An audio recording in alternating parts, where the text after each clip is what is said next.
हबप संत सावळाराम महाराज क्रीडा संकुलाच्या कामाला लवकरच होणार सुरुवात. खासदार डॉक्टर श्रीकांत शिंदे यांच्या पाठपुराव्याला मोठे यश. कल्याण लोकसभा मतदारसंघाचे खासदार डॉक्टर श्रीकांत शिंदे यांच्या पाठपुराव्यामुळे डोंबिवली येथील हबप संत सावळाराम महाराज क्रीडा संकुलाच्या प्रत्यक्ष उभारणीच्या कामाला लवकरच सुरुवात होणार आहे. सुमारे 180 कोटी रुपयांच्या भरीव निधीतून हे अत्याधुनिक क्रीडा संकुल उभे राहणार असून यामुळे जिल्ह्यातील खेळाडूंना ऑलिम्पिक दर्जाच्या सुविधा उपलब्ध होणार आहेत. मुख्यमंत्री देवेंद्र फडणवीस, उपमुख्यमंत्री एकनाथ शिंदे आणि उद्योगमंत्री उदय सामंत यांच्या सहकार्याने हा प्रकल्प मार्गी लागत आहे.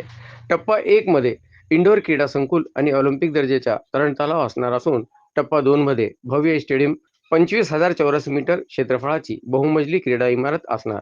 तसेच आंतरराष्ट्रीय मानकाचा तरणतलाव, डायव्हिंग पूल, 16,000 चौरस मीटरच्या तळघर पार्किंग.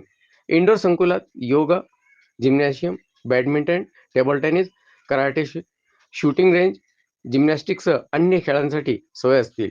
हा प्रकल्प MIDCच्या निधीतून साकार होत असून पूर्ण झाल्यावर देखभाल व व्यवस्थापन कल्याण डोंबिवली महानगरपालिकेकडे सोपवले जाईल.